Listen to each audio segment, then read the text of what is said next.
죽은 놈은 죽은 놈이고 산 놈이 먼저야. 합의 빨리 해야 우리도 편해져.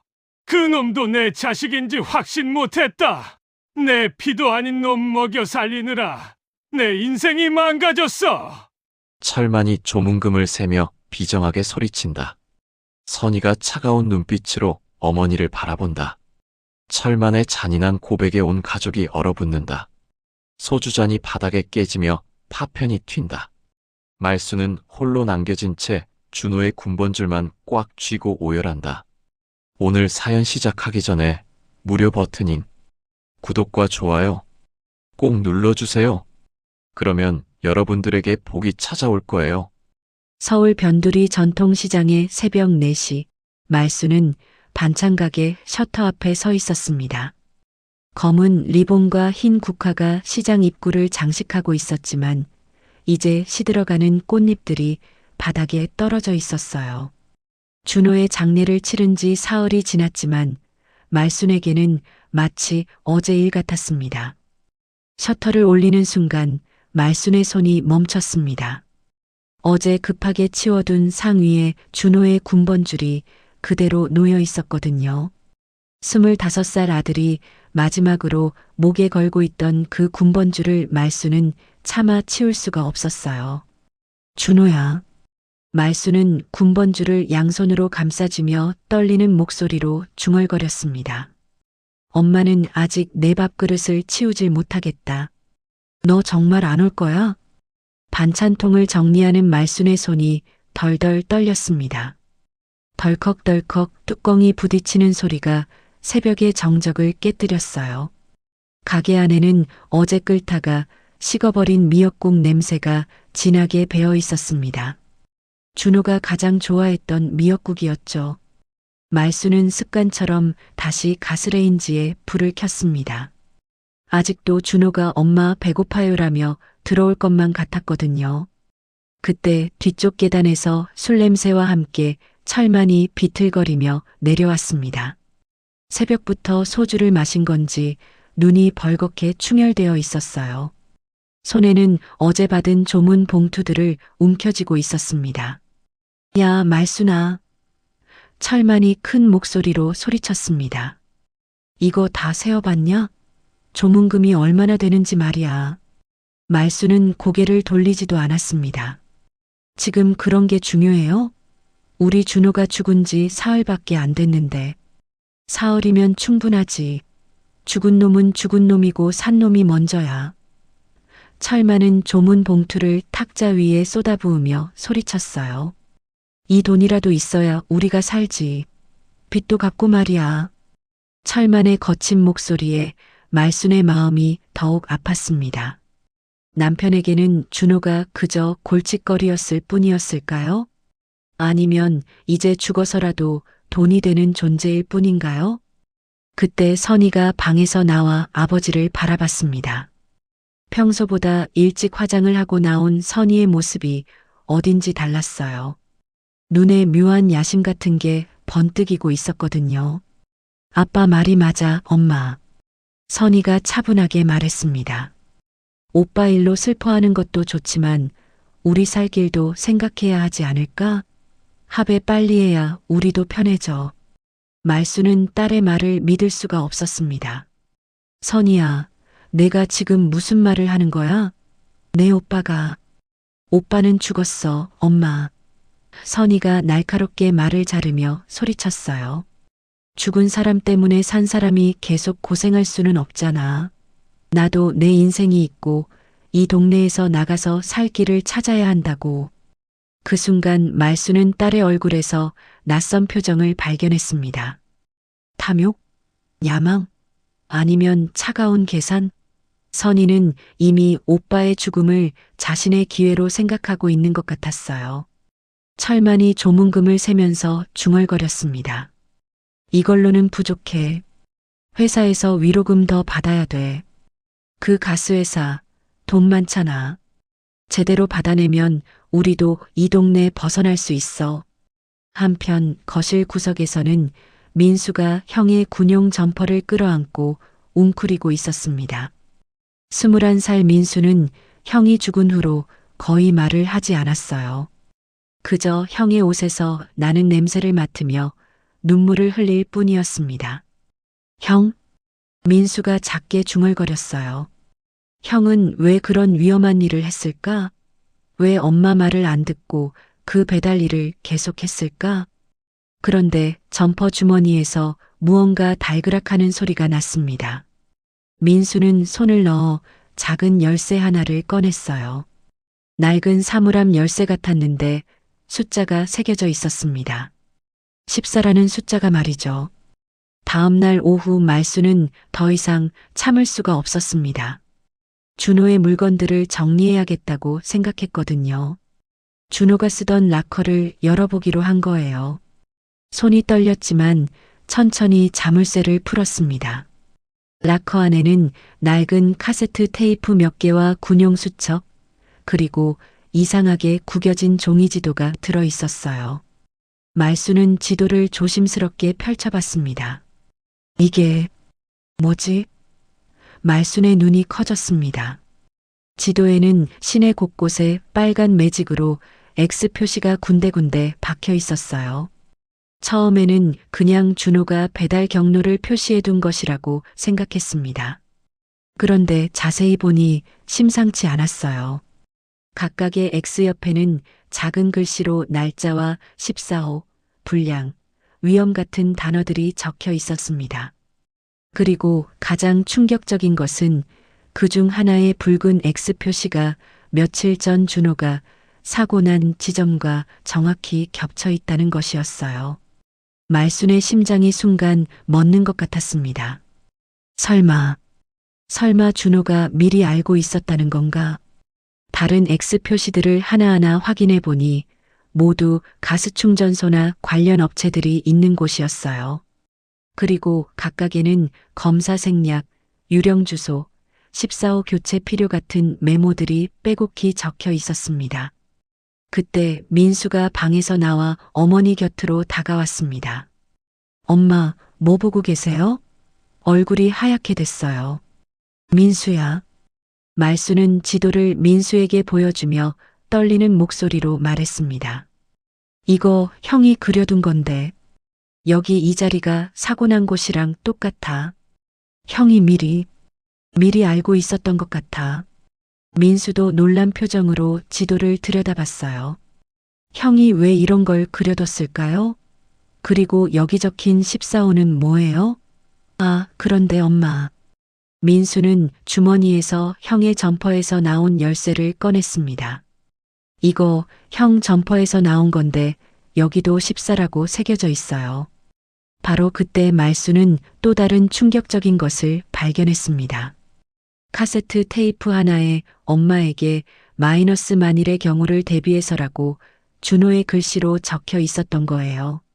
손이 떨리는 말수는 급하게 낡은 카세트 플레이어를 꺼내 테이프를 넣었습니다. 치직 마이너스 하는 잡음 뒤로 준호의 목소리가 들려왔어요. 엄마, 만약 나한테 무슨 일이 생기면 이 테이프를 들어보세요. 14호 밸브가 계속 이상해요. 회사에서는 괜찮다고 하는데 저는 위험하다고 생각해요. 그런데 아무도 제 말을 안 들어주고 테이프는 갑자기 끊어졌고 말순과 민수는 말없이 서로를 바라봤습니다. 이제 확실해졌어요. 준호의 죽음이 단순한 사고가 아니라는 것이. 그날 저녁 가족들이 저녁 식사를 하는 동안에도 말순의 머릿속에는 그 지도와 테이프가 계속 맴돌았습니다. 준호가 남긴 단서들, 그리고 14호라는 숫자. 이 모든 것이 연결되어 있는 것 같았어요. 가슴 깊은 곳에서 사고라는 단어가 천천히 계획적인 은폐라는 단어로 바뀌어가고 있었습니다.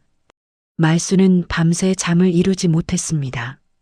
준호의 테이프에서 들린 그 목소리가 계속 머릿속을 맴돌았거든요.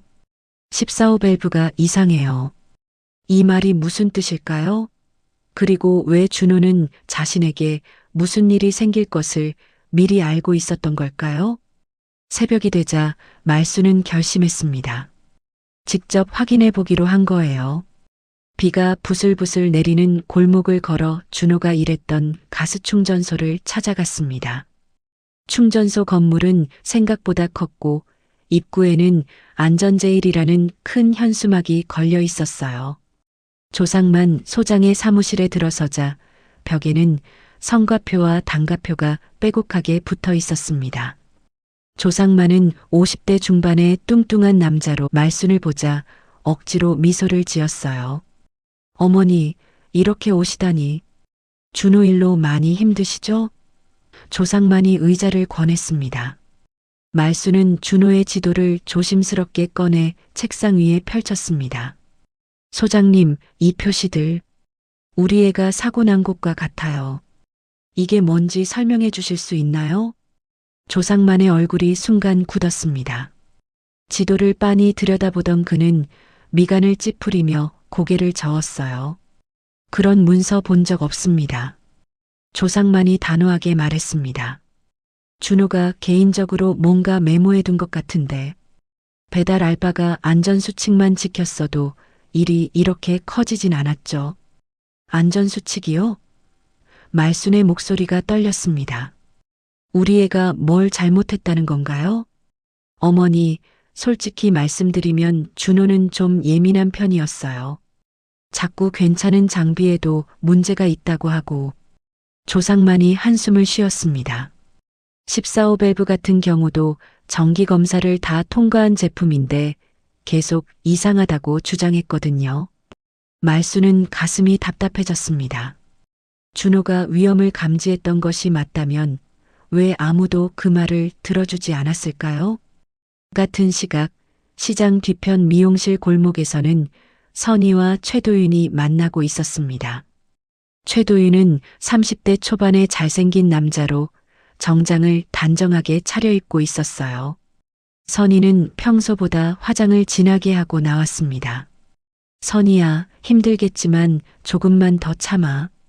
최도윤이 선희의 손을 잡으며 낮은 목소리로 속삭였습니다.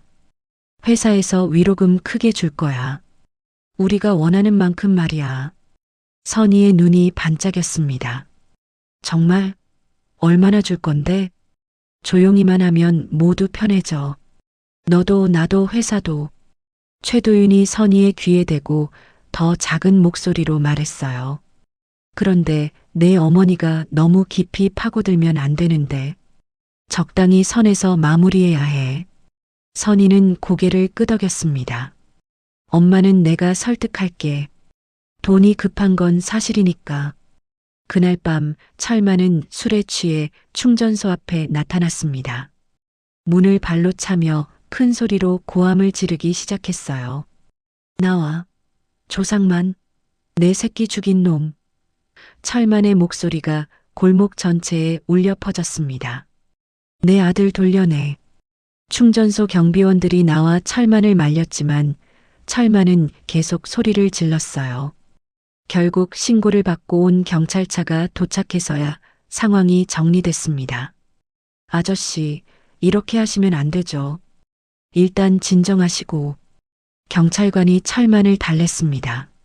진정하라고? 내 애가 죽었는데 진정하라고? 철만이 경찰관의 팔을 뿌리치며 소리쳤어요. 그 회사 놈들이 내 새끼 죽였다고. 철만은 결국 경찰차에 실려 집으로 돌아왔습니다. 말순은 술에 취해 비틀거리는 남편을 보며 한숨만 쉬었어요. 한편 민수는 혼자 형의 방에서 또 다른 단서를 찾고 있었습니다. 서랍 깊숙한 곳에서 작은 수첩을 발견한 거예요. 수첩에는 날짜별로 이상한 기호들이 적혀 있었습니다. 5월 3일 -14호 압력 이상, 7일 -14호 누출 의심, 12일 -14호 교체 거부당함. 민수는 수첩을 들고 어머니에게 달려갔습니다. 엄마, 이거 봐요. 형이 계속 14호 밸브 문제를 보고했던 것 같아요. 말수는 수첩을 받아보며 눈물이 핑 돌았습니다.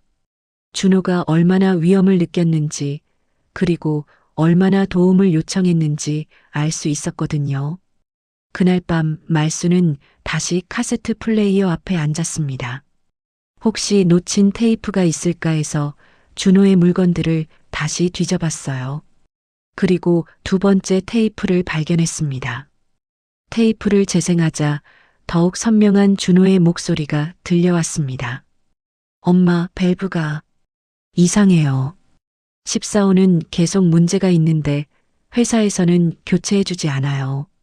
소장님은 괜찮다고 하는데 저는 정말 위험하다고 생각해요. 혹시 제가 틀렸을 수도 있지만 준호의 숨소리가 거칠어졌습니다. 오늘도 14호로 배달을 나가래요. 거부하고 싶지만 일자리를 잃을 수도 있고 엄마, 만약 저한테 정말 무슨 일이 생기면 이 테이프를 경찰에게. 테이프가 갑자기 끊어졌습니다. 말수는 테이프를 다시 감아서 들어봤지만 그 다음은 나오지 않았어요. 밤이 더 깊어갈수록 말순의 확신은 더욱 단단해졌습니다. 준호의 죽음은 단순한 사고가 아니었어요. 14호 밸브의 위험성을 알고 있으면서도 방치한 누군가가 있었고 준호는 그 위험을 계속 경고했던 거였죠. 다음 날 아침 선희가 어머니에게 다가왔습니다. 엄마, 어제 도윤이를 만났는데 회사에서 위로금을 많이 준다고 해요. 조건은 조용히 마무리하는 거래요. 말수는 딸을 똑바로 바라봤습니다. 선희야, 내 오빠가 위험하다고 그렇게 말했는데도 아무도 들어주지 않았어. 그런데 이제 조용히 하라고? 엄마, 오빠는 이미 죽었어요. 우리가 아무리 파고들어도 오빠가 살아 돌아오는 건 아니잖아요. 선희의 목소리에 짜증이 섞여 있었어요. 그보다는 현실적으로 생각해야 하지 않을까요? 말순의 가슴 속에서 무언가가 천천히 타오르기 시작했습니다. 분노였을까요? 아니면 정의감이었을까요? 준호가 남긴 증거들, 그리고 회사 측에 서둘러 마무리하려는 태도. 이 모든 것이 하나의 그림을 그려내고 있었어요. 사고가 아니라 계획이었다는 그림을. 말수는 새벽부터 준호의 두 번째 테이프를 반복해서 들었습니다. 테이프가 끊어진 부분에서 무언가 중요한 말이 빠져 있는 것 같았거든요. 오래된 카세트 플레이어를 이리저리 만져보다가 우연히 테이프의 뒷부분을 발견했습니다. 14호 밸브 또야. 준호의 목소리가 더욱 다급하게 들려왔어요. 이번엔 정말 위험해. 압력계가 빨간색으로 바뀌었는데 소장님은 괜찮다고 하셔. 하지만 저는 못 믿겠어요. 엄마, 혹시 제가. 준호의 숨이 가빠지더니 갑자기 뚝 끊겼습니다. 그 순간 말수는 온몸에 소름이 돋았어요. 준호가 자신의 죽음을 예감하고 있었던 거였습니다. 말수는 조용히 이를 악물었습니다. 더 이상 참을 수 없었어요. 이제 진실을 밝혀내야 했습니다. 그때 선희가 방에서 나와 부엌으로 들어왔습니다. 평소보다 일찍 일어난 선희는 화장을 진하게 하고 새 원피스를 입고 있었어요. 엄마, 아직도 그 테이프 듣고 있어요? 선희가 짜증 섞인 목소리로 말했습니다. 선희야, 말순이 딸을 똑바로 바라보며 말했습니다. 사람 목숨값으로 너 인생 꾸미겠다고? 선희의 얼굴이 순간 굳었습니다. 엄마, 무슨 말이에요? 내가 그 최도윤이랑 뭘 꾸미고 있는지 다 알고 있어. 말순의 목소리가 떨렸습니다. 내 오빠가 위험하다고 그렇게 외쳤는데 이제 와서 돈 받고 입 닫으라고? 선희는 잠시 당황했지만 곧 당당한 표정을 지었어요. 엄마, 나부터 살고 봐야지. 이 동네에서 언젠가는 떠나야 해. 오빠 일로 평생 여기 묶여 살 수는 없다고요. 말수는 딸의 차가운 말에 가슴이 무너지는 것 같았습니다. 언제부터 선희가 이렇게 변한 걸까요? 오후가 되자 최도윤이 직접 집으로 찾아왔습니다. 정장을 말끔하게 차려입은 그는 손에 서류 가방을 들고 있었어요. 어머니, 안녕하십니까? 최도윤이 정중하게 인사했습니다.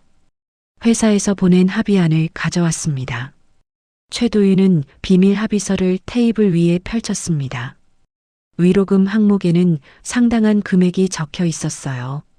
지금 사인하시면 바로 집행됩니다. 절차도 간단하고 어머니께서 더 이상 고생하실 필요도 없고요. 최도윤이 미소를 지으며 말했습니다. 말수는 합의서를 찬찬히 읽어봤습니다. 그런데 마지막 조항이 이상했어요. 본 사안에 대해 일체의 이의제기 및 추가 조사 요구 불가라고 적혀 있었거든요. 이게 뭔 뜻이에요? 말순이 손가락으로 그 부분을 가리켰습니다. 아, 그건 법적인 절차상 필요한 문구입니다. 최도윤이 어색하게 웃었어요. 별 의미 없는 내용이니까 신경 쓰지 마세요. 그 순간 말수는 확신했습니다. 이들이 무언가 감추려 하고 있다는 것을요. 한편 민수는 형의 죽음 이후 거의 집에만 있었지만 이날만은 다르게 행동했습니다. 형이 자주 가던 편의점으로 가서 복사기 앞에 섰어요. 형의 수첩에서 중요한 부분들을 조심스럽게 복사했습니다. 14호-5월 15일 최종 경고, 유령 주소 처리, 소장 마이너스 검사 생략 지시. 민수는 복사한 종이들을 접어서 양말 속에 숨겼습니다. 왠지 이 증거들이 중요할 것 같았거든요. 그날 밤 민수는 충전소 근처로 향했습니다. 형이 왜 죽었는지 직접 확인해 보고 싶었어요. 충전소 뒤편 골목에서 기다리고 있자 조상만이 나타났습니다. 가져왔냐? 조상만의 눈빛이 차가웠습니다. 민수는 가슴이 두근거렸지만 형의 수첩을 꺼내 내밀었습니다. 오토바이. 정말 사주신다고 하셨죠? 그럼 약속은 약속이지. 조상만이 수첩을 받아들고는 두툼한 봉투를 민수에게 건넸어요. 남자는 기회가 오면 잡는 거야. 내 형처럼 바보같이 굴면 안 되고. 민수는 봉투를 받으면서도 마음이 불편했습니다. 이게 형을 배신하는 일인 건 아닐까요? 하지만 가난한 현실 앞에서 민수는 선택할 수밖에 없었어요. 조상만은 계약금 영수증을 책상에서 꺼내 민수에게 내밀었습니다. 이거 사인하고 앞으로는 내 형 일에 대해서 입 닫고 있어. 알겠지? 민수는 떨리는 손으로 사인을 했습니다. 그 순간 형에게 너무 미안했지만 이제 돌이킬 수 없었어요. 새벽녘 말수는 수첩이 사라진 것을 알아차렸습니다. 민수 방을 조용히 들여다보니 민수가 깊게 잠들어 있었어요. 말수는 민수 방을 조심스럽게 뒤지기 시작했습니다. 침대 밑, 책상 서랍, 옷장, 그리고 마지막으로 바닥 밑판 틈새에서 현금 다발과 영수증을 발견했습니다. 영수증에는 14호 관련 자료 제공 대가라고 적혀 있었어요. 말순의 손이 덜덜 떨렸습니다. 막내 아들까지 형을 배신한 것일까요? 아니면 어린 민수가 어른들에게 속은 것일까요? 그 순간 말순의 마음속에서 무언가가 무너져 내렸습니다. 우리 집은 어디까지 무너질 수 있을까? 아침이 되자 민수가 일어났고 말수는 봉투를 들고 민수를 기다리고 있었습니다. 민수는 어머니의 차가운 표정을 보고 모든 것이 들통났다는 걸 알았어요. 민수야, 말순이 조용히 말했습니다. 이게 뭐야? 민수의 어깨가 움찔했습니다. 한참 동안 말이 없던 민수가 마침내 입을 열었어요. 나도 형처럼 되고 싶었어요. 민수의 목소리에 눈물이 섞여 있었습니다. 형은 항상 멋있었잖아요. 오토바이도 타고 돈도 벌고 나는 항상 형 뒤에서 숨어 있기만 했고요. 그래서 형을 팔아먹었다고? 말순의 목소리가 떨렸습니다. 아니에요. 저는 몰랐어요. 민수가 울음을 터뜨렸습니다. 그 아저씨가 그냥 형 물건 좀 보여달라고 해서, 오토바이를 사준다고 해서. 말수는 민수를 바라보며 복잡한 심경이었습니다. 막내 아들도 어른들의 계략에 휘말린 피해자였던 거예요. 그때 선희가 최도윤과 함께 들어왔습니다. 선희는 새 핸드백을 들고 있었고 최도윤은 다시 합의서를 꺼냈어요. 어머니, 다시 한번 생각해 보세요. 최도윤이 말했습니다. 이 기회를 놓치시면 정말 후회하실 거예요. 말수는 가족들을 둘러봤습니다. 돈에 눈이 먼 남편, 출세만 생각하는 딸, 어른들에게 이용당한 막내 아들, 그리고 진실을 밝히려는 자신. 이제 선택해야 할 때였습니다. 돈을 택할 것인가 아니면 준호의 억울함을 밝힐 것인가.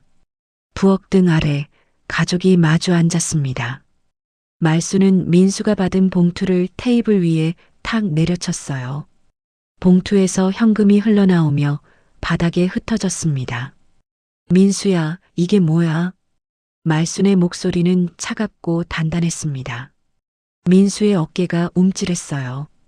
고개를 들지 못한 채 떨리는 목소리로 대답했습니다. 나도 형처럼 되고 싶었어요. 형처럼? 말순이 되물었습니다. 형은 멋있었잖아요. 오토바이도 타고 돈도 벌고. 민수의 눈에서 눈물이 떨어졌어요. 나는 항상 아무것도 못하는 애였는데 그 아저씨가 오토바이를 사준다고 해서. 그때 소파에 비스듬히 누워있던 철만이 술에 찌든 목소리로 비웃었습니다. 오토바이? 그깟 거 가지고? 여보. 말순이 남편을 노려봤지만 철만은 아랑곳하지 않고 계속 말했어요. 그놈도 내 자식인지 확신 못했다.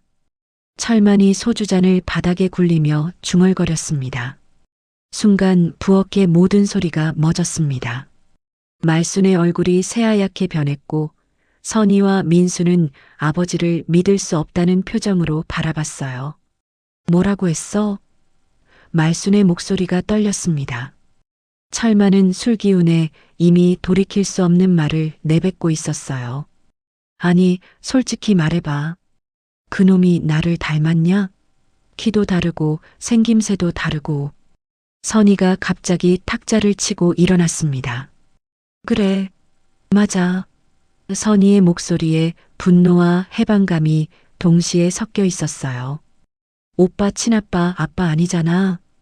이제 더 이상 숨길 수 없었습니다. 말수는 눈을 감았다가 천천히 떴어요. 오래 숨겨둔 진실이 목구멍을 긁고 올라오고 있었습니다. 준호는. 말순의 목소리가 바람에 날릴 듯 작았습니다.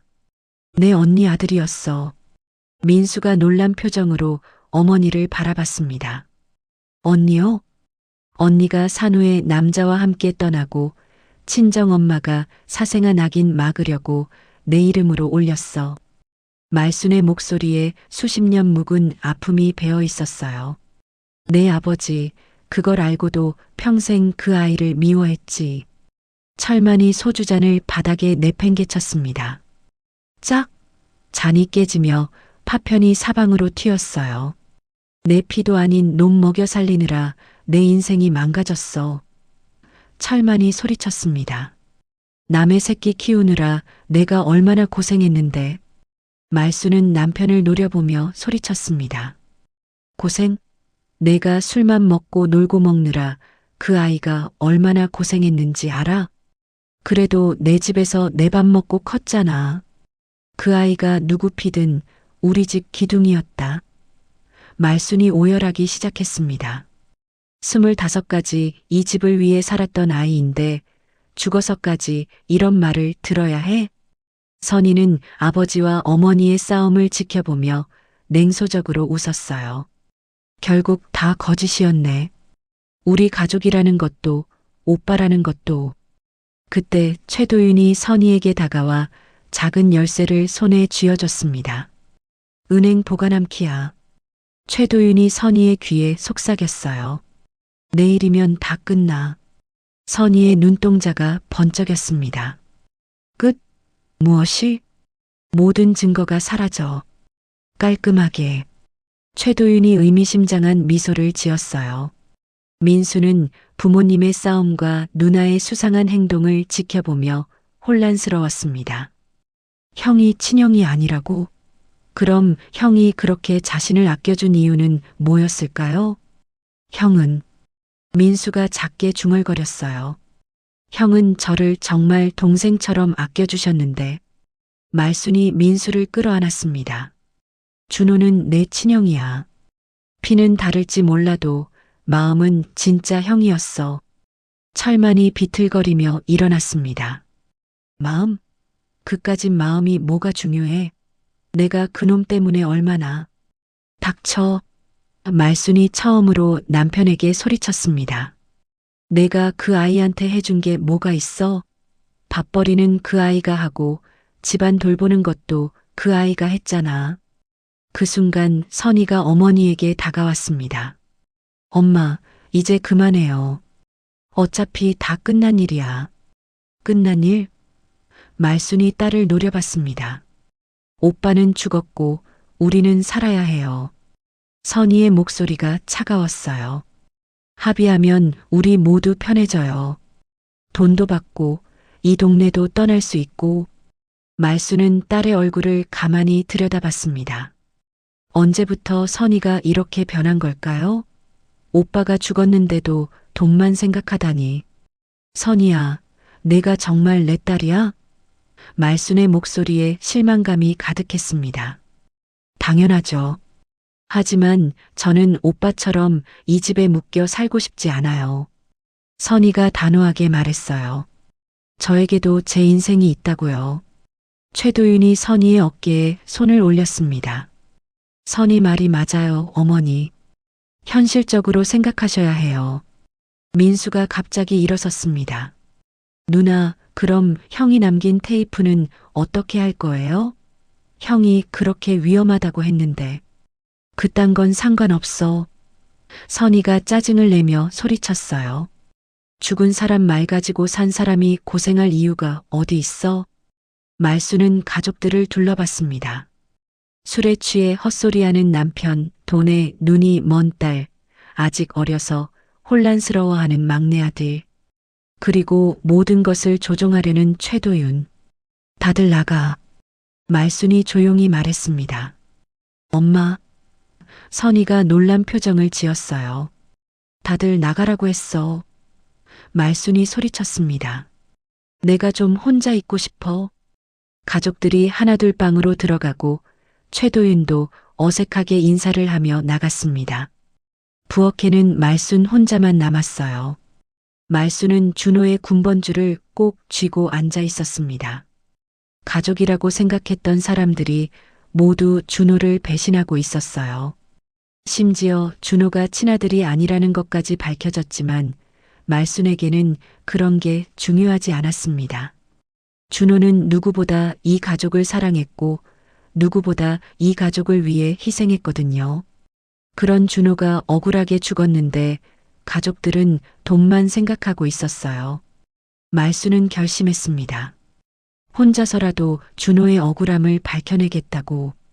가족들이 모두 등을 돌려도 엄마만은 끝까지 준호 편에 서겠다고. 밤이 깊어갈수록 말순의 다짐은 더욱 단단해졌습니다. 내일부터는 진짜 전쟁이 시작될 것 같았어요. 말순은 밤새 잠들지 못했습니다. 가족들이 모두 등을 돌린 상황에서도 포기할 수 없었어요. 새벽 5시 말순은 결심을 굳혔습니다. 준호의 목소리를 세상에 알려야겠다고. 시장 한쪽에는 작은 방송실이 있었습니다. 매일 아침 시장 소식을 전하는 곳이었죠. 말순은 준호의 테이프를 들고 방송실 문을 두드렸어요. 아주머니, 이렇게 일찍 웬일이세요? 방송 담당자인 김 사장이 놀란 표정으로 말했습니다. 사장님, 부탁이 있어요. 말순이 테이프를 꺼내며 말했습니다. 이거 좀 틀어주실 수 있나요? 우리 동네 사람들이 들어야 할 말이 있어요. 김 사장은 말순의 간절한 표정을 보고 고개를 끄덕였어요. 무슨 일인지는 모르겠지만 아주머니가 그렇게 말씀하시니까. 말순은 떨리는 손으로 테이프를 라디오에 연결했습니다. 그리고 마이크 앞에 섰어요. 여러분, 듣고 판단해 주세요. 말순의 목소리가 방송을 통해 시장 전체에 울려 퍼졌습니다. 곧이어 준호의 목소리가 흘러나왔어요. 14호 밸브. 또 불량이에요. 압력계가 빨간색인데 소장님은 괜찮다고 하셔요. 유령 주소로 검사를 생략했다는데 이게 맞나요? 저는 정말 위험하다고 생각해요. 시장 전체가 숨을 죽이고 들었습니다. 반찬가게 아주머니들, 생선가게 아저씨들, 길을 지나던 사람들까지 모두 발걸음을 멈췄어요. 만약 제게 무슨 일이 생기면 이 테이프를 꼭. 준호의 목소리가 간절했습니다. 동네는 술렁이기 시작했습니다. 사람들이 하나둘씩 방송실 앞으로 모여들었어요. 그 시각 조상만은 급하게 회사 상부에 전화를 걸었습니다. 이거 큰일 났습니다. 박준호 녀석이 녹음을 해뒀어요. 뭐라고? 상부의 목소리가 차갑게 들려왔어요. 지금 시장 방송으로 나가고 있습니다. 14호 밸브, 유령 주소 검사 생략. 다 나가고 있어요.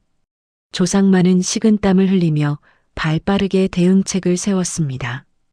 오후에 기자회견을 열기로 한 거예요. 언론에 이렇게 이야기하죠. 유가족이 고인의 과실을 인정했다고. 이 프레임으로 가면 됩니다. 한편 선희는 새 블라우스를 입고 화장을 진하게 했습니다. 오늘이 자신의 인생을 바꿀 날이라고 생각했거든요. 최도윤과 함께 기자회견장으로 향했어요. 회견장에는 기자들이 벌써 자리를 잡고 있었습니다. 선희는 준비된 대로 앞자리에 앉았어요. 플래시가 터지기 시작했습니다. 유가족을 대표해서 선희 씨가 말씀드리겠습니다. 사회자가 마이크를 선희에게 건네줬어요. 선희는 떨리는 손으로 마이크를 받았습니다. 저는 고인의 여동생입니다. 오늘 이 자리에서. 그때 갑자기 회견장 뒤쪽에서 여자 목소리가 들려왔어요. 잠깐만요. 모든 사람들이 뒤를 돌아봤습니다. 세련된 정장을 입은 여자가 성큼성큼 걸어 나왔어요. 선희보다 더 예쁘고 더 기품 있어 보이는 여자였습니다. 여자는 선희의 손을 치워내며 말했습니다. 저분은 제 약혼자예요. 회견장이 순간 조용해졌습니다. 선희는 믿을 수 없다는 표정으로 최도윤을 바라봤어요. 도윤아, 이게 뭐야? 선희의 목소리가 떨렸습니다. 최도윤은 어색하게 웃으며 고개를 돌렸어요. 그 여자는 회사 상무의 딸이었습니다. 최도윤은 처음부터 선희를 이용만 할 생각이었던 거예요. 나랑 우리 가족 다 팔아먹고 출세하려 했지? 선희가 최도윤의 멱살을 움켜쥐었습니다. 기자들의 카메라가 이 장면을 놓치지 않았어요. 플래시가 미친 듯이 터졌습니다. 선희야, 진정해. 최도윤이 당황하며 선희를 말렸지만 선희는 이미 폭발한 상태였어요. 진정하라고? 내가 왜 진정해야 해? 선희가 소리쳤습니다. 너 때문에 내 오빠 죽음까지 더럽혀졌잖아. 뒤엉킨 회견장 한쪽에서는 민수가 몰래 충전소 창고를 뒤지고 있었습니다. 어머니가 방송을 하는 동안 자신도 뭔가 도움이 되고 싶었거든요. 창고 구석에서 민수는 붉은 스탬프가 찍힌 장부를 발견했습니다. 14호 밸브 마이너스 검사 생략 승인이라고 적혀 있었어요. 그리고 그 아래에는 유령 주소 처리 완료라는 도장이 찍혀 있었습니다. 민수는 급하게 휴대폰으로 장부 사진을 찍었어요. 그리고 바로 어머니에게 문자를 보냈습니다. 엄마, 증거 찾았어요. 말수는 아직 방송실에 있었습니다. 민수의 문자를 받고 급하게 회견장으로 향했어요. 회견장은 이미 난장판이 되어 있었습니다. 말수는 뒤엉킨 사람들 사이를 뚫고 나가 카메라 앞에 섰습니다. 그리고 민수가 보내준 장부 사진을 들어 올렸어요. 여기 써 있네요. 말순의 목소리가 회견장에 울려 퍼졌습니다. 14호 밸브 검사 생략 마이너스 유령 주소 처리 완료. 조상만은 급하게 마이크를 빼앗으려 했지만 이미 늦었어요. 모든 기자들이 장부 사진을 찍고 있었거든요. 그건 내부 점검 표시일 뿐입니다. 조상만이 침을 삼키며 변명했어요. 내부 점검? 말순이 조상만을 노려봤습니다. 그럼 왜 우리 애가 계속 위험하다고 했을 때 들어주지 않았어요? 기자들이 질문을 쏟아내기 시작했습니다. 유령 주소 처리가 뭔가요? 14호 밸브에 실제로 문제가 있었던 건가요? 회사에서 안전검사를 의도적으로 생략한 건가요? 조상만과 회사 관계자들은 더 이상 대답할 수 없었어요. 증거가 너무 명확했거든요. 그런데 사람들의 눈빛이 달라지고 있었습니다. 시장 상인들, 성당에서 온 신자들, 경로당 어르신들까지 모두가 말순과 준호 편에 서기 시작했어요. 이 아주머니 말이 맞는 것 같아. 그 회사, 우리를 속였어. 젊은이가 그렇게 위험하다고 했는데 왜 안 들어줬어? 사람들의 목소리가 점점 커졌습니다. 이제 진실은 혼자만의 것이 아니었어요.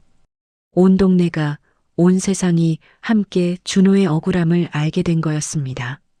조상만은 땀을 뻘뻘 흘리며 회견장을 빠져나갔어요. 최도윤도 약혼자와 함께 서둘러 자리를 떴습니다. 선희는 그 자리에 주저앉아 울고 있었어요. 자신이 얼마나 잘못된 선택을 했는지 이제야 깨달은 거였습니다. 말순은 선희에게 다가가 손을 내밀었어요. 이제 집에 가자. 엄마, 미안해요. 선희가 어머니의 손을 잡으며 눈물을 흘렸습니다. 내가 정말 바보였어요. 그날 저녁 뉴스에는 가스회사의 안전검사 조작 의혹이 대대적으로 보도됐습니다. 준호의 테이프와 14호 밸브 장부가 결정적 증거가 된 거예요. 이제 진실은 우리 모두의 것이 되었습니다. 뉴스가 나간 지 이틀 만에 회사 측의 반격이 시작됐습니다. 이번에는 회사에서 고급 로펌 변호사들을 대거 투입했어요. 변호사들이 두툼한 서류철을 들고 기자회견장에 나타났습니다. 저희가 조사한 결과 박준호 씨 가정에서 가스시설을 불법으로 개조한 정황을 발견했습니다. 변호사 대표가 차분하면서도 단호하게 말했어요. 14호 밸브는 정상이었으나 가정 내에서 무허가로 배관을 연결하여 사고가 발생한 것으로 보입니다. 기자들이 술렁이기 시작했습니다. 어제까지만 해도 회사가 피해자였는데 이제 완전히 상황이 뒤바뀐 거였어요. 변호사는 계속해서 준비된 자료를 꺼냈어요. 특히 박말순 씨가 아들에게 배관 수리를 지시한 정황이 있습니다. 가정용 가스 밸브를 자가 교체하도록 종용했다는 이웃 증언도 확보했습니다. 말순은 집에서 텔레비전을 보며 믿을 수 없다는 표정을 지었어요. 이게 무슨 소리야? 내가 언제 준호한테 그런 말을 했다고? 이웃 증언이라고? 민수가 화를 내며 소리쳤습니다. 어떤 이웃이 그런 거짓말을 했어요? 변호사의 발표는 더욱 치밀하게 계속됐습니다. 또한 박말순 씨는 아들의 안전 교육을 소홀히 했으며 회사의 안전 수칙 준수 여부를 확인하지 않은 채 무리한 작업을 강요했습니다. 이는 명백한 업무상 과실치사 방조에 해당됩니다. 텔레비전 화면에는 말순의 집 앞 사진과 함께 불법 개조 의혹이라는 자막이 떠올랐어요. 회사에서 미리 준비한 자료들이었습니다. 따라서 저희는 박말순 씨를 업무상 과실치사 방조 혐의로 고발하기로 결정했습니다.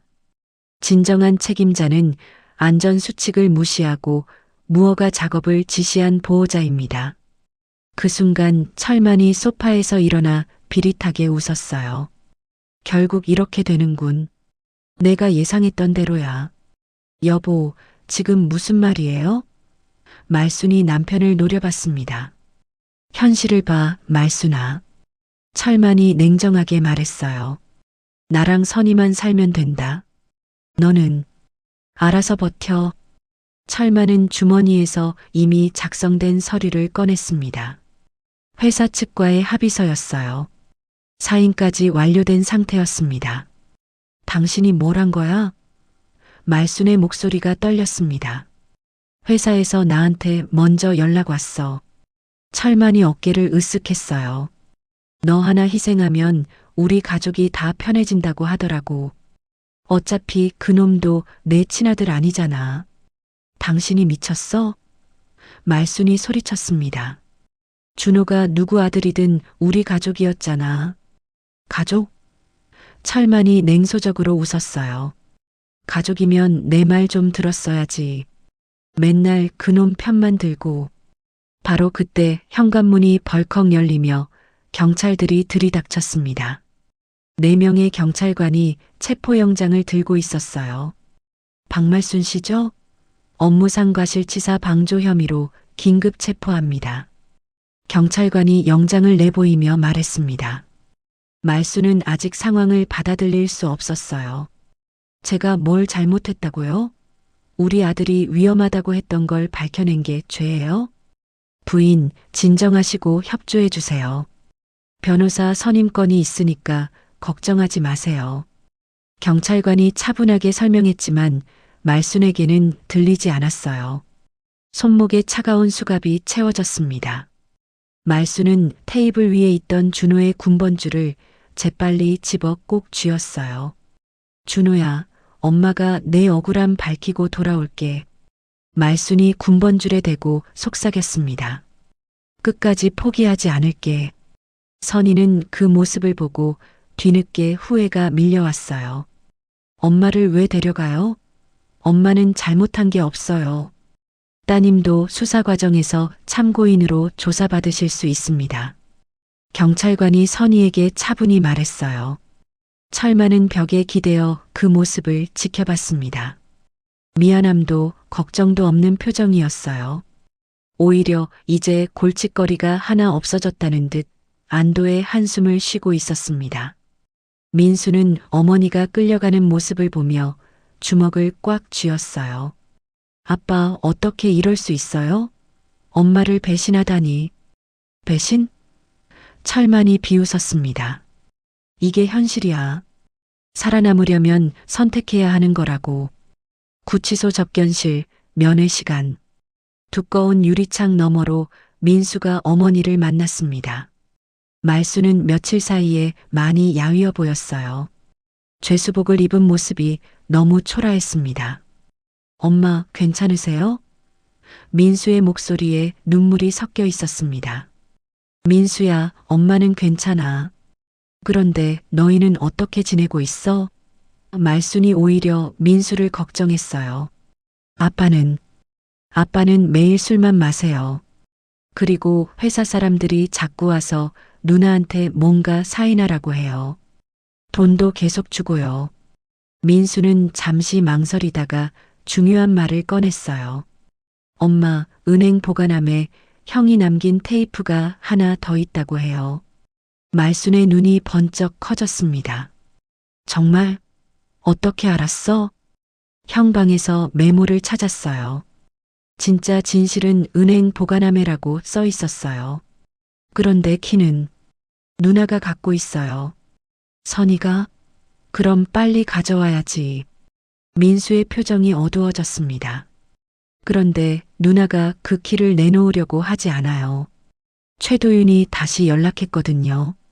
말수는 가슴이 답답해졌어요. 아직도 선이가 그 남자를 믿고 있다니. 그 시각 밖에서는 선이가 최도윤과 다시 만나고 있었습니다. 시장 뒤편 작은 카페에서 둘은 낮은 목소리로 대화하고 있었어요. 선이야, 정말 미안해. 그때는 정말 어쩔 수 없었어. 최도윤이 진심 어린 표정으로 사과했습니다. 어쩔 수 없었다고? 나를 완전히 이용만 한 거잖아. 선희의 목소리에 분노가 섞여 있었어요. 그게 아니야. 나도 회사 압박 때문에. 최도윤이 변명했지만 선희는 이미 그의 거짓말 패턴을 알고 있었어요. 그런데 왜 다시 나를 찾아와? 설마 또 뭔가 부탁할 일이 있는 거야? 최도윤의 눈빛이 순간 변했습니다. 은행 보관함 키 말이야. 그거 아직 갖고 있지?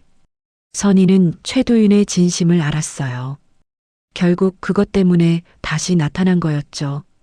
그 안에 뭐가 들어있길래 그래? 선희가 조심스럽게 물었습니다. 내 오빠가 남긴 마지막 증거야. 그게 세상에 나오면. 최도윤이 말을 멈추고 깊은 한숨을 쉬었어요. 그게 나오면 어떻게 되는데? 회사가 완전히 망해. 임원들 다 구속되고 나도 당연히 끝나지. 최도윤이 솔직하게 털어놨어요. 선희야, 제발 도와줘. 우리 진짜 다시 시작할 수 있어. 선희의 마음이 크게 흔들렸습니다. 아직도 최도윤에 대한 마음이 완전히 사라지지 않았거든요. 하지만 동시에 어머니가 감옥에 갇혀 있다는 생각에 죄책감이 밀려왔어요. 내가 지금까지 저지른 모든 선택들, 정말 돌이킬 수 있을까? 선희가 자신에게 묻듯 중얼거렸습니다. 최도윤은 선희의 흔들리는 마음을 놓치지 않았어요. 당연히 돌이킬 수 있어. 우리가 함께하면 뭐든 할 수 있다고. 그날 밤 선희는 잠들지 못했습니다.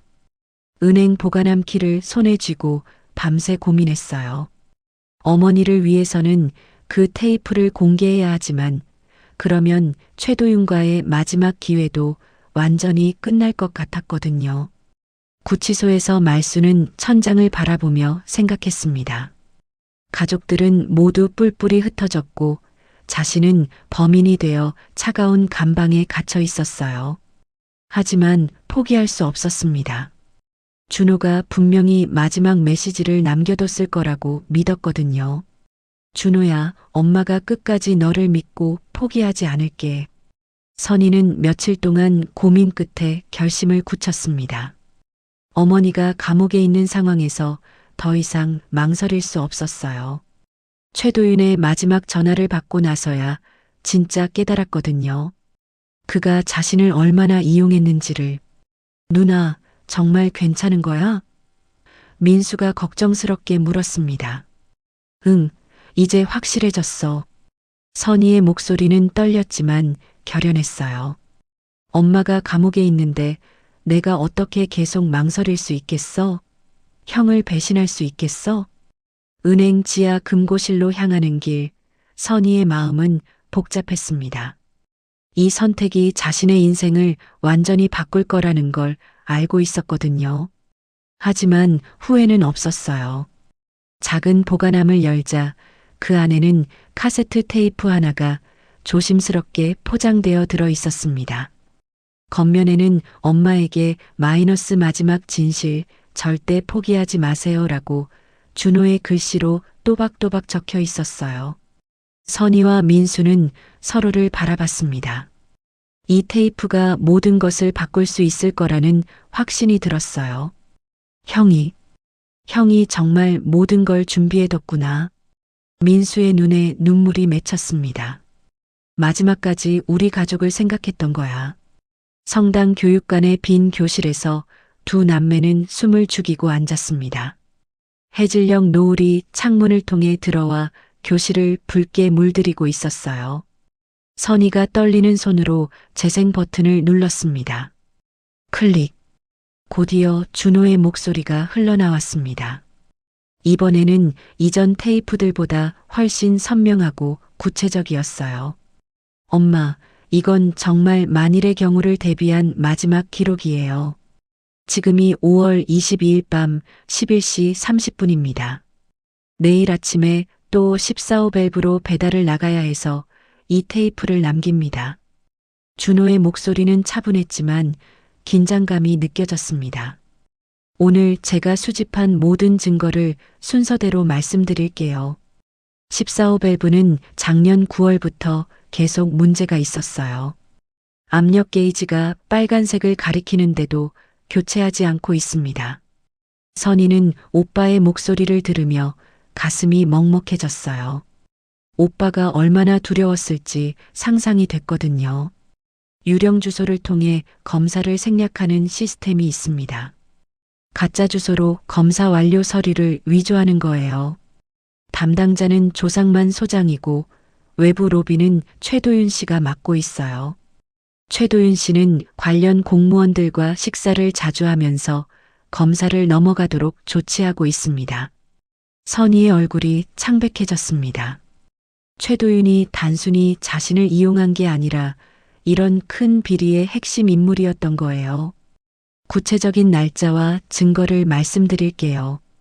5월 3일 첫 번째 14호 밸브 불량 신고했지만 조상만 소장이 예민하게 굴지 말라며 묵살했어요. 5월 12일 두 번째 신고 후 오히려 딴 일 찾아보라는 경고를 받았습니다. 5월 18일 세 번째 신고 후 급여에서 벌금을 차감당했어요. 민수가 급하게 메모를 하기 시작했어요. 이 모든 것이 결정적인 증거가 될 수 있었거든요. 그리고 오늘 5월 22일 제가 직접 확인한 증거들입니다. 14호 밸브가 실린 배송 차량 번호는 77바 1423번이고 운전기사는 김모 씨입니다. 이 차량은 매번 같은 경로로 저소득층 지역만 돌면서 불량 밸브들을 납품하고 있어요. 준호의 목소리에 분노가 섞이기 시작했습니다. 더 충격적인 건 회사에서 이런 불량 밸브들을 의도적으로 저소득층 지역에 우선 배치한다는 점이에요. 내부 회의에서 들은 얘기인데 문제가 생겨도 소송 능력이 없어서 쉽게 무마할 수 있다고 판단하기 때문입니다. 선희가 주먹을 꽉 쥐었어요. 그들이 얼마나 서민들을 우습게 봤는지 알 수 있었거든요. 저는 오늘 밤에도 그 위험한 14호 밸브로 배달을 나가야 해요. 거부할 수 없어요. 거부하면 일자리를 잃고 우리 가족이 더 힘들어지니까요. 엄마의 반찬 가게 임대료, 민수 학비, 선희 취업 준비비, 모든 게 제 어깨에 달려 있어요. 테이프에서 준호의 숨소리가 거칠어졌습니다. 하지만 정말 무서워요, 엄마. 오늘 밤 배달 나가면서 혹시 사고가 날까봐. 그래서 이 테이프를 남기는 거예요. 선희가 울음을 참지 못하고 흐느끼기 시작했어요. 만약 저에게 정말 무슨 일이 생기면 이 테이프와 함께 제 수첩, 그리고 회사 내부 문서들을 경찰에 제출해 주세요. 제 책상 서랍 비밀칸에 모든 증거를 숨겨뒀어요. 사진도 있고 녹음 파일도 있어요. 그리고 선희야, 누나가 이 테이프를 들을 수도 있을 테니까. 누나, 제발 돈 때문에 잘못된 선택하지 마. 우리 가족의 자존심과 명예가 돈보다 훨씬 소중해. 누나는 똑똑하고 예쁘니까 정당하게 성공할 수 있어. 선희가 목이 메어 소리를 내지 못했어요. 오빠가 마지막까지 자신을 걱정해주고 있었던 거예요. 민수야, 형이 못해준 것들 많지만 너만은 올바르게 자라줘. 공부 열심히 하고 엄마 잘 모셔드려. 그리고 절대 돈 때문에 양심을 팔지 마. 가난해도 떳떳하게 사는 게 우리 가족의 자존심이야. 테이프가 계속 이어졌습니다. 마지막으로 엄마. 엄마, 제가 친아들이 아니라는 걸 중학교 때부터 알고 있었어요. 그런데 그게 뭐가 중요해요? 엄마는 저에게 세상에서 가장 소중한 사람이에요. 친엄마보다 더 저를 사랑해 주시고 키워주시고 믿어주셨잖아요. 민수와 선희는 깜짝 놀랐어요. 준호가 진작부터 자신의 출생 비밀을 알고 있었던 거였습니다. 엄마가 저를 친아들처럼 사랑해 주신 것처럼 저도 엄마를 친엄마보다 더 사랑해요. 제가 이 집 기둥 역할을 제대로 못했다면 이제라도 이 테이프로 우리 가족의 명예를 지켜주세요. 준호의 목소리가 떨리기 시작했어요. 그리고 혹시 정말 제게 무슨 일이 생기면 제발 슬퍼만 하지 마세요. 저는 엄마의 아들로 살 수 있어서 정말 행복했어요. 사랑해요, 엄마. 선희야, 민수야, 모두 사랑해. 테이프가 끝났고 교실은 깊은 정적에 휩싸였습니다. 선희와 민수는 한참 동안 말을 하지 못했어요. 오빠의 마지막 메시지가 너무 가슴 깊이 와 닿았거든요. 엄마, 나 정말 바보였어. 선희가 눈물을 닦으며 말했습니다. 돈에 눈이 멀어서 오빠의 마지막 소원까지 저버릴 뻔했어. 민수는 누나의 어깨를 꼭 안아주었어요. 누나, 이제라도 늦지 않았어. 우리가 형의 마음을 제대로 이어받자. 선희는 고개를 끄덕이며 결심을 다졌습니다. 응, 이제 확실해졌어. 엄마도 구하고 오빠의 억울함도 반드시 밝혀내야 해. 그날 오후 민수는 준호의 마지막 테이프를 여러 개 복사했습니다. 그리고 동시에 여러 곳에서 방송할 대담한 계획을 세웠어요. 시장 방송실, 성당 스피커, 동사무소 안내방송, 심지어 아파트 단지 방송까지. 동시에 틀어야 해, 누나.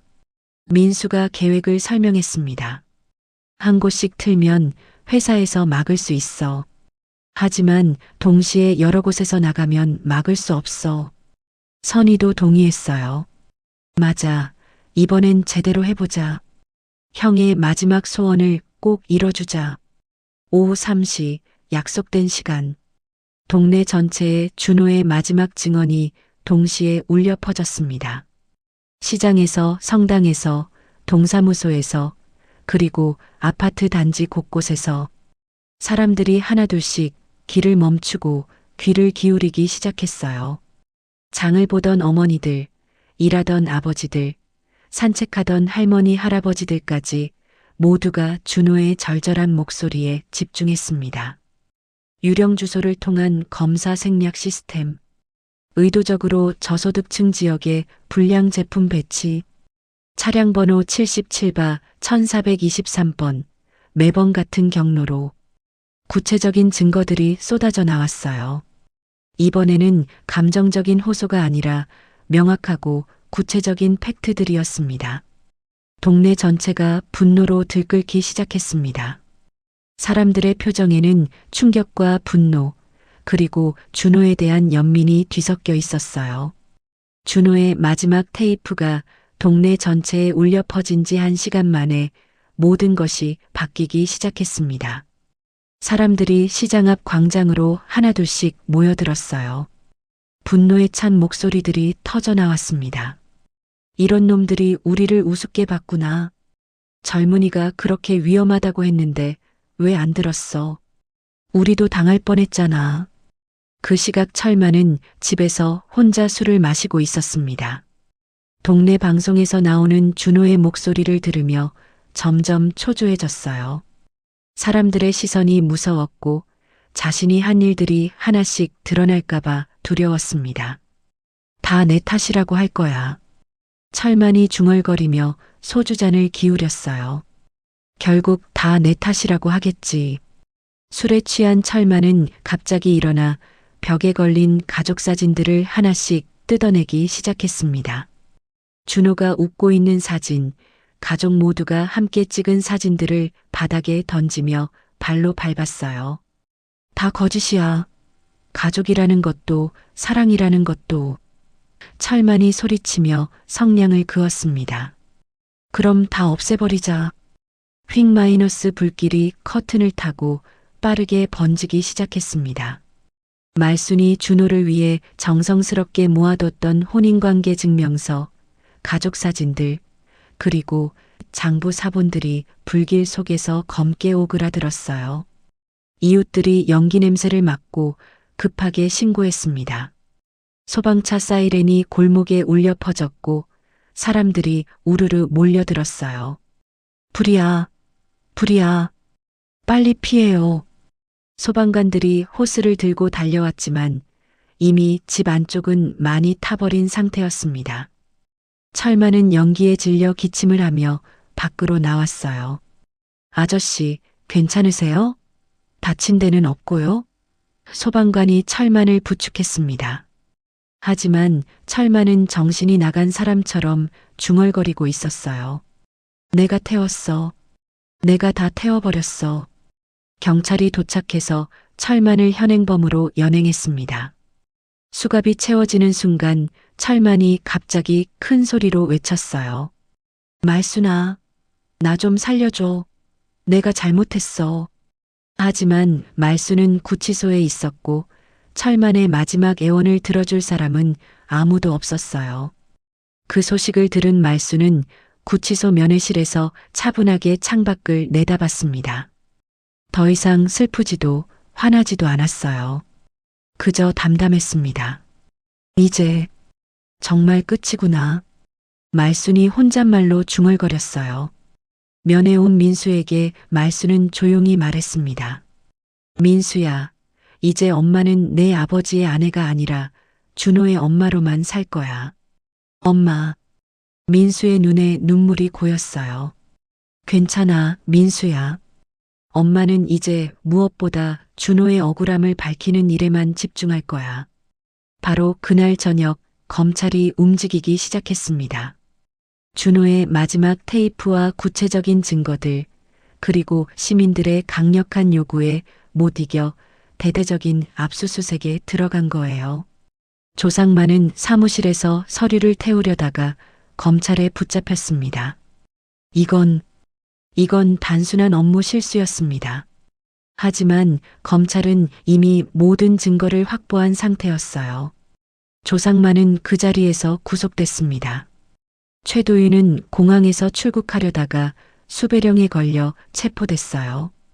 그의 휴대폰에는 선희에게 보낸 마지막 문자가 있었습니다. 미안해, 정말 사랑했어. 하지만 선희는 그 문자를 보고도 아무 감정이 들지 않았어요. 이미 모든 게 끝났다는 걸 알고 있었거든요. 일주일 후 말수는 구치소에서 풀려났습니다. 회사에 조작된 증거들이 모두 드러나면서 말순에 대한 혐의가 완전히 벗겨진 거였어요. 구치소 앞에는 기자들이 몰려 있었습니다. 플래시가 터지는 가운데 선희가 어머니 앞에 무릎을 꿇었어요. 엄마, 정말 죄송해요. 선희의 목소리가 떨렸습니다. 저는 가족을 배신했고 오빠의 명예를 훼손했습니다. 용서해 주세요. 말수는 딸을 일으켜 세우며 조용히 말했어요. 선희야, 이제 다시 시작하자. 우리 모두. 카메라들이 이 장면을 놓치지 않고 담았습니다. 다음 날 신문에는 진실을 밝혀낸 어머니와 뒤늦게 깨달은 딸이라는 제목으로 기사가 났어요. 민수는 어머니에게 야간 기술학교 등록증을 건넸습니다. 엄마, 제가 기술을 배워서 가스 안전 전문가가 될게요. 형이 미뤄뒀던 안전 자격증도 제가 따서 형의 뜻을 이어갈게요. 말수는 민수의 손을 꼭 잡았어요. 준호가 정말 기뻐할 거야. 며칠 뒤 시장 광장 한쪽에 작은 추모 표지석이 세워졌습니다. 동네 사람들이 돈을 모아서 만든 거였어요. 준호의 자리 마이너스 가스 안전, 우리가 지킵니다. 진실을 위해 싸운 젊은이를 기억하며 표지석 제막식 날 말수는 반찬가게 앞에 새로운 팻말을 내걸었습니다. 무료 가스 안전 점검표 배포 마이너스 준호를 기억하며 반찬을 사러 온 할머니가 말순에게 다가와 말했어요. 아주머니, 큰아들 참 기특했어요. 그 아이 덕분에 우리 동네가 안전해졌잖아요. 이제 우리가 그 아이 뜻을 지켜줄게요. 고맙습니다. 말순의 눈에 눈물이 맺혔어요. 시장 상인들도 하나둘씩 가스 안전에 관심을 갖기 시작했어요. 성당에서는 매주 안전 교육을 열기로 했고 경로당에서도 어르신들을 위한 안전 수칙을 교육하기로 했습니다. 준호의 죽음이 헛되지 않았다는 것을 모두가 느끼고 있었어요. 한 달 후 선희는 소외계층을 위한 봉사단체에 가입했습니다. 더 이상 출세나 돈만 생각하지 않기로 한 거예요. 준호가 마지막 테이프에서 당부했던 대로 정당하게 자신의 길을 찾아가기로 했습니다. 민수는 저녁마다 기술학교에서 공부를 시작했어요. 가스 설비 기술과 안전 관리를 배우면서 형의 뜻을 이어가고 있었습니다. 어느 날 저녁 가족들이 새로 꾸민 작은 방에서 함께 저녁을 먹었습니다. 예전처럼 떠들썩하지는 않았지만 평화로웠어요. 준호가 여기 있다면 선희가 조용히 말했습니다. 여기 있어. 말순이 준호의 군번줄을 만지며 말했어요. 항상 우리 곁에 있어.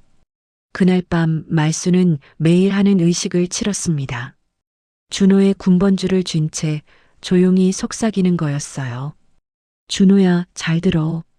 엄마는 오늘도 너한테 부끄럽지 않게 살았다. 너의 진실이 세상을 조금이라도 바꿨어. 그리고 우리 가족도 다시 시작했어. 달그락 마이너스 가게 유리문종이 밤바람에 흔들리며 작은 소리를 냈습니다. 마치 준호가 대답하는 것 같았어요. 내가 남긴 사랑으로 우리가 새로 시작할게. 고마워, 우리 아들아. 석양빛이 시장 천막 위로 내려앉았습니다. 빈자리는 채우는 게 아니라 기억으로 지키는 것이라는 걸 말순은 이제 알고 있었어요. 준호의 자리는 여전히 비어 있었지만 그 자리에는 사랑과 진실 그리고 새로운 희망이 가득 채워져 있었습니다. 삶은 다시 흐르기 시작했고 준호의 이야기는 영원히 사람들의 마음속에 남을 거였어요. 더 많은 이야기로 찾아올게요. 많은 사연과 의견 올려주시면 영상을 만드는데 큰 도움이 될 거예요. 영상이 즐거우셨다면 구독과 좋아요, 알림 설정은 사랑입니다.